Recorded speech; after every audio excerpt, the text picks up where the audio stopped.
tema, pero no dejarlo pasar porque creo que es del interés general, del interés de todos como sociedad. Nos parece oportuno conversar sobre cómo prevenir los delitos, cómo dar herramientas a los niños, a los adolescentes, a la familia para solucionar sus conflictos y es por eso que nos acompañan en el estudio Fernando Pereira. Fernando es educador, orientador, fundador de SECODAP. Fernando, bienvenido como siempre. Gracias, Román. Y Mario Mármol García es abogado criminalista, asesor de riesgos especiales. Mario, también bienvenido. ¿Cómo Muchísimas estás? gracias, Ramón.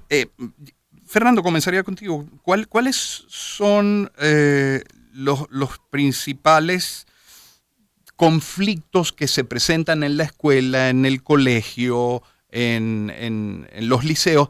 ¿Y cuál es la forma, sobre todo, de solucionar esos conflictos?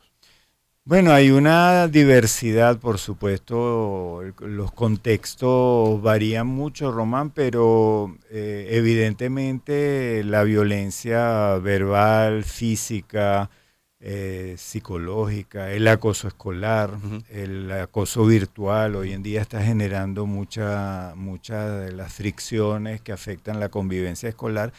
Pero cualquiera sea de esas manifestaciones, evidentemente, si tienes en el centro educativo un clima escolar donde propicia el abordaje de las situaciones, donde cuando se presentan conflictos, hay el músculo, el tejido ahí social, humano para abordarlo, los docentes crean espacio pues, para el encuentro, para el abordaje de estas situaciones, evidentemente se pueden ir canalizando y cuando se presenta un conflicto en el aula o en la cancha o en el patio, no se mira para los lados, sino que al contrario, pues se le aborda, se afronta directamente y se buscan espacios ¿Y qué de tanto ocurre que solución. se genere este ambiente propicio para la resolución de conflictos? Ahí es donde Mm, está el problema, Román, porque la mayoría de los centros manifiestan pues, que están full con las exigencias de tipo académico, con las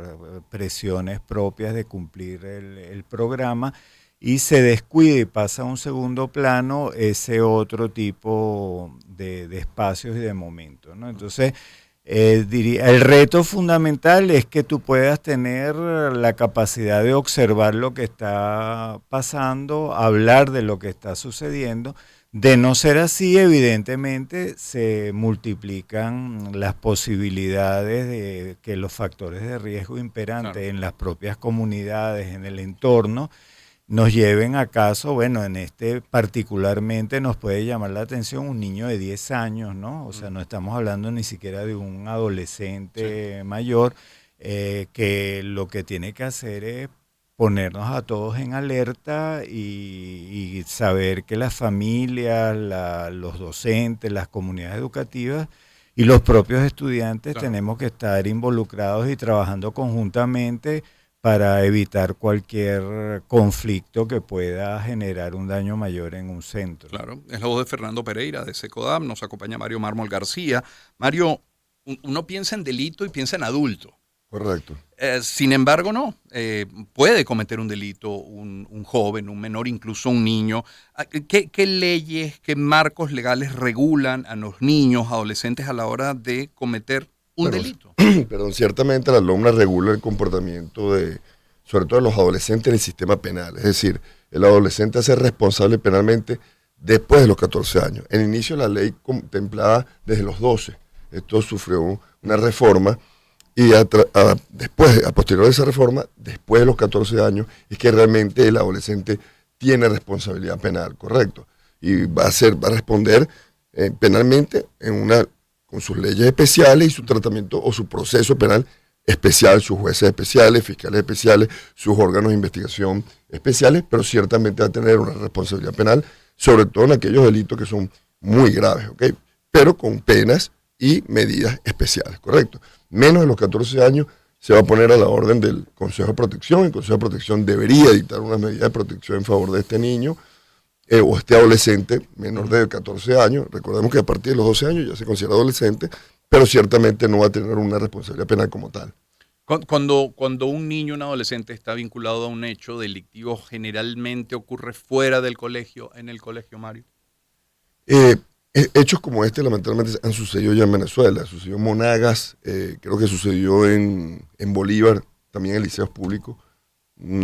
Tampoco trajo resultados tan negativos, pero esto ha ocurrido antes, ¿correcto? Normalmente el adolescente comete delitos en su entorno, que decía nuestro amigo Fernando y bien mencionaba. Realmente el entorno es influyente en los adolescentes. Y pienso que ahí es donde se da verdaderamente la escalada de la violencia. Nosotros en nuestra academia, Román, siempre con nuestros niños estamos hablando de que es la escalada de la violencia, que estén muy perceptivos ante el bullying, cómo se fortalece el bullying, si ellos son testigos del bullying y ellos no hacen nada ante esa injusticia, inclusive indirectamente, que no se lo comunique a una autoridad, eso va a generar una escalada de la violencia. Y sobre todo, el primer paso es la familia, Román.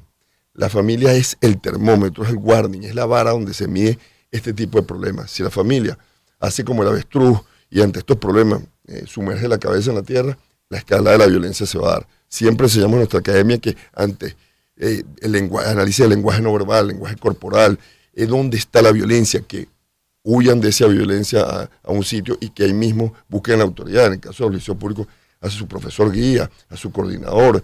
Si esto no ocurre, a sus padres. La comunicación en la familia es importantísima para evitar estos resultados, ¿no? Fernando, ambos hablan del entorno y qué difícil conciliar los entornos, porque uno es el familiar, que a lo mejor no se compagina con lo que hay en la comunidad y que luego menos con la ciudad o con lo que ocurre dentro del plantel o en la cancha de fútbol o con lo que está ocurriendo en el país. Entonces son mensajes a veces también tan disímiles entre uno y otro, viviendo en el mismo país, pero con estímulos tan diferentes. Sí, genera en los muchachos mucha confusión, ¿no? Y a veces están completamente despistados por lo que señalas.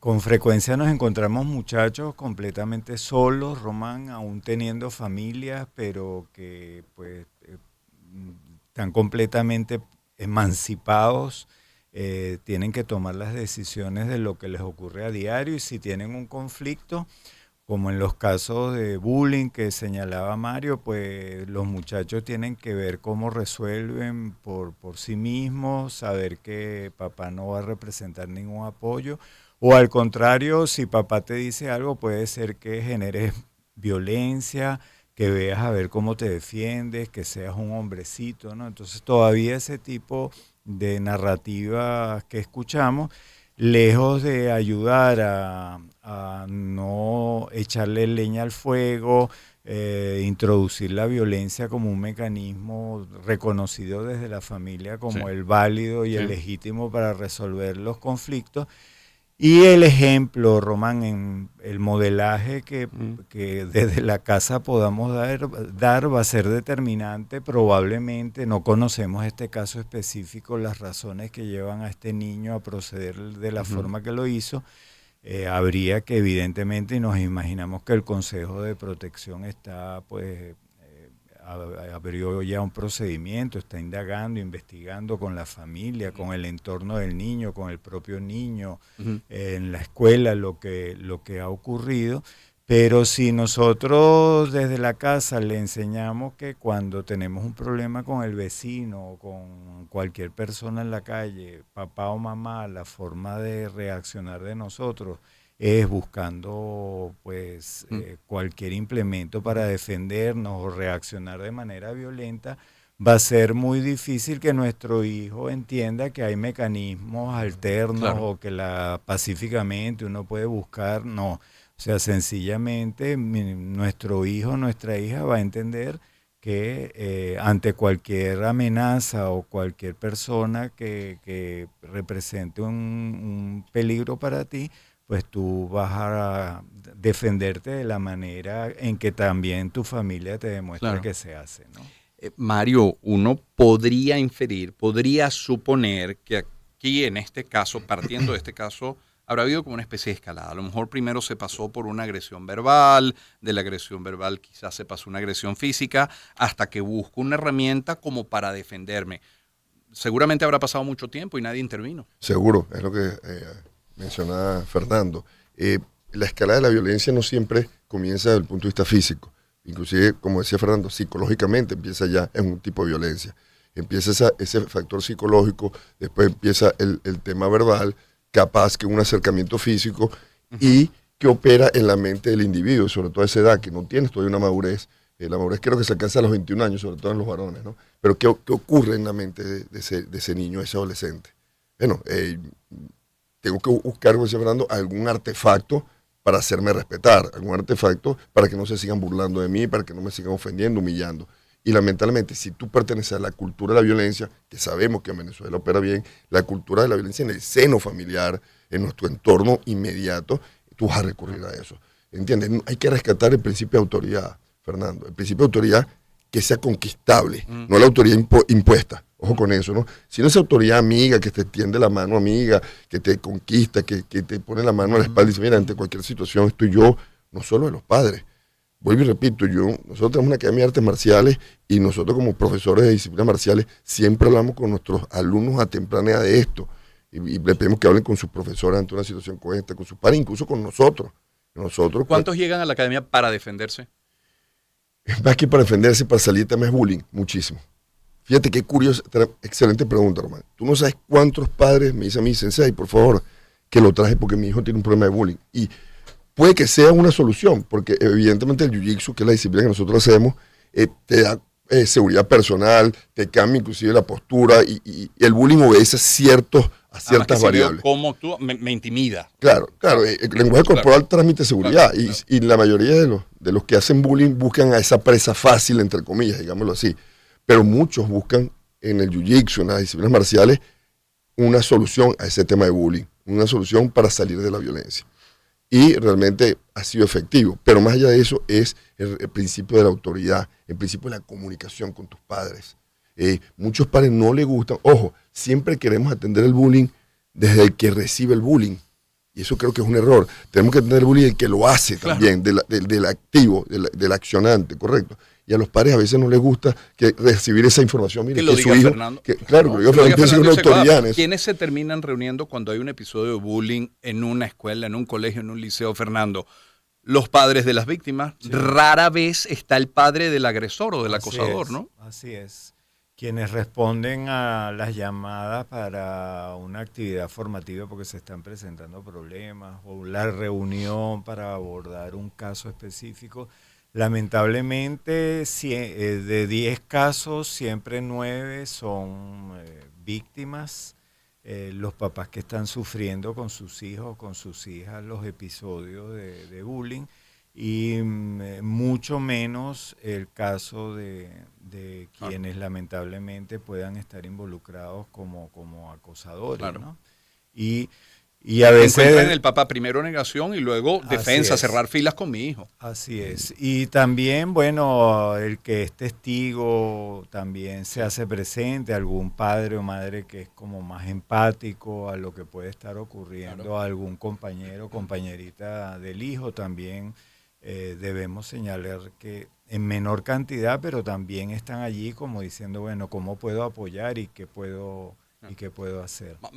Una precisión, Mario, en Venezuela sigue estando prohibido el porte de armas, sí, sigue estando suspendido. Suspendido, correcto. Que te lo voy a acotar antes, cómo en este caso en particular este jovencito se hace ese artefacto. Eso está penado en la ley. En la ley de desarme, creo que el artículo 111 te pena todo aquel que por negligencia o imprudencia permita que un adolescente se haga este artefacto, y hay una prisión creo que hasta 3 años. O sea, porque tú tienes que entender que es un artefacto, letal. Claro.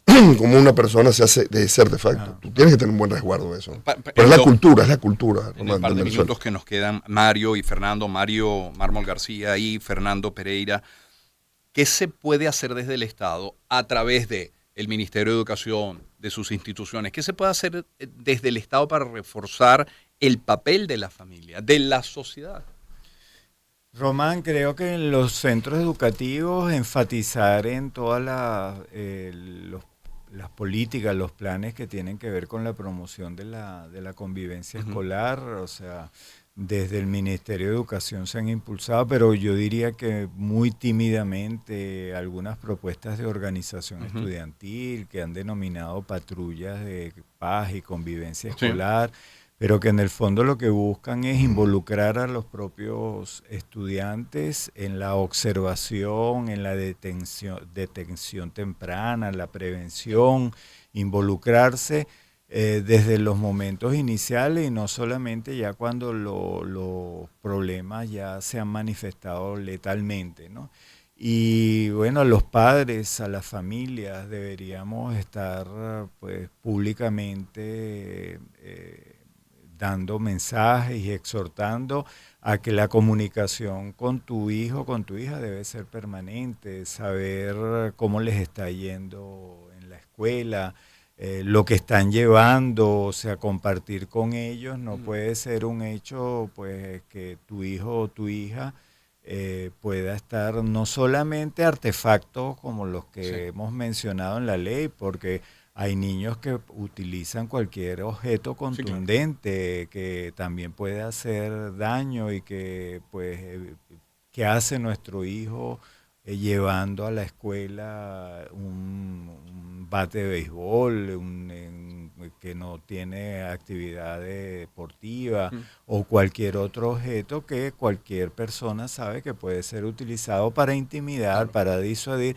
¿Qué está pasando con nuestro hijo que tiene la necesidad incluso de mostrar poder para que no lo agredan o de buscar a amedrentar a otros? O sea, evidentemente como padre o madre tengo que ser el principal interesado en involucrarme y contactar el centro educativo, el profesor guía, el coordinador, para ver lo que está ocurriendo y si es necesario pues reunirnos con los otros padres del salón, del nivel, para juntos buscar alternativas ante lo que pudiera ser un conflicto o una pauta de conducta que se ha instalado en ese grupo, ¿no? Claro, evitar que escale. Mario, ¿quién dijo que la paternidad o la maternidad era sencilla, no? No, no, para nada. Ese es el título que te dan antes de graduarte.